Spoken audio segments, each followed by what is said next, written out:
A lot of experience with that because in Kazakhstan they operated that reactor with a lot of failed fuel over its life. Ron, how about that?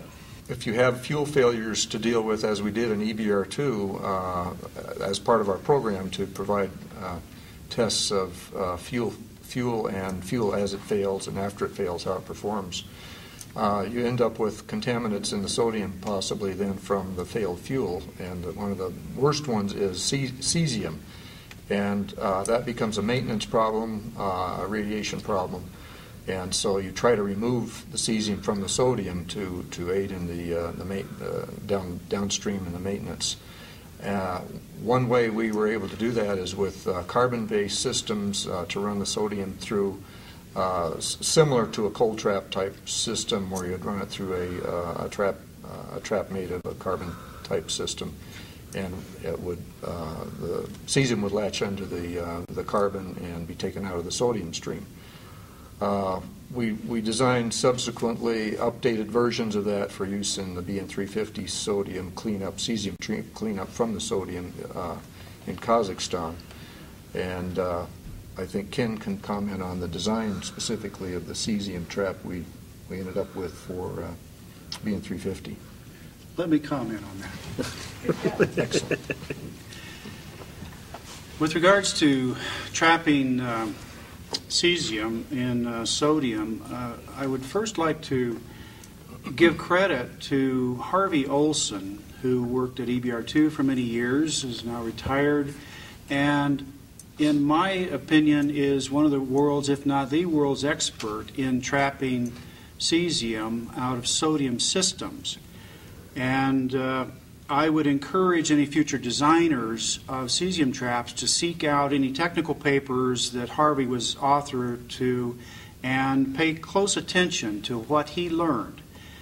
It's my understanding that Harvey actually designed the first cesium trap because of the problem encountered in EBR-ll with the breach of fuel, and the isotope of concern was cesium-137, which has it's a gamma emitter and has a 30-year half-life. The accumulation of cesium in places in sodium systems becomes the predominant radiological problem that has to be addressed in any kind of maintenance or operation activities. What Harvey had discovered and implemented in EBR-ll is something I'll call a cesium trap, and that he discovered that for some reason cesium dissolved in liquid sodium has an affinity for carbon, and this cesium will adsorb on the surface of carbon. So Harvey took advantage of that chemical behavior and designed a cesium trap with a material that maximizes a large amount of surface area with a very low flow restriction by using a material called reticulated vitreous carbon. It's a material that is commercially fabricated, and I believe there are a couple of different manufacturers at this time, but in essence it is an open pore foam material that is heated to a high temperature. All the volatile elements are driven off, and what remains behind is a rigid structure of pure carbon. By flowing sodium through this reticulated vitreous carbon, the cesium, as I said, has an affinity for carbon and would adsorb on the surface. So by flowing directly through the RVC, as I call it, the dirty sodium entering would almost immediately be clean sodium as it exited, because it has a very high efficiency, but it is also dependent on the concentration in the sodium. Harvey took advantage of that behavior and designed the sodium trap or cesium trap for EBR-ll, and worked successfully removed most of the cesium from the EBR-ll sodium, And the cesium trap, because it contained all of this cesium and a very high radiation source, had to be contained inside shielding and also contained inside a shielded room. I believe the primary purification system room in EBR-2 was where this was located. We took advantage of that experience at EBR-2 when we were confronted with assisting the BN-350 reactor with the removal of cesium from their primary sodium before they drained it. And I engaged Harvey Olson to again use his experience and designed a cesium trap for use in BN-350, and we very successfully removed I don't remember the exact number now, but well over 10,000 curies of cesium through a sequential series of traps put into the system one at a time. I mentioned that the trapping ability is dependent on the concentration, so the first trap will have a high concentration of cesium and will trap and retain the maximum amount of cesium that can be removed.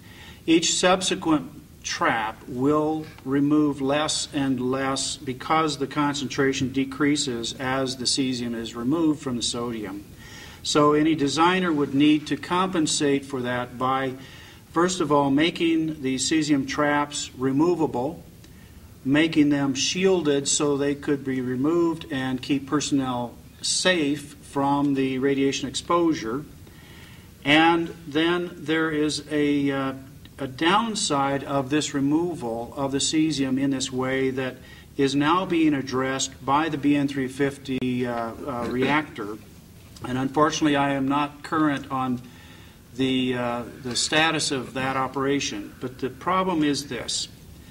Now that you have removed the cesium and concentrated it into one small volume, what do you do with it for waste disposal? And the answer at EBR-2 was initially to simply store it and allow it to decay over time, but it was acceptable for us to store it as in the elemental sodium, the state is elemental sodium here, and that cannot be disposed of under our current regulations. So the problem is, what do you do with the sodium? Because this cesium adsorbs on the carbon at a certain temperature. If you melt the sodium to remove the sodium from the volume, you once again cause the cesium to go back into solution, and you run the risk then of discharging what you had intended to keep in the cesium trap. As I said, I don't have a good answer for this now. There's various options being considered, and I believe BN-350 has chosen one option for how to remove that. But any future designers will have to consider from cradle to grave in the design of any kind of a cesium trap. It's very effective, but you need to look at what's the end-of-life story for that component.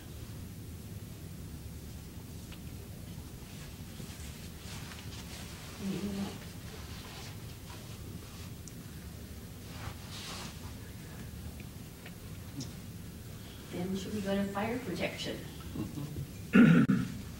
We've already talked about how leakage of sodium can be detected, and I again want to make the point that because these are low pressure systems, you don't generally get massive leaks.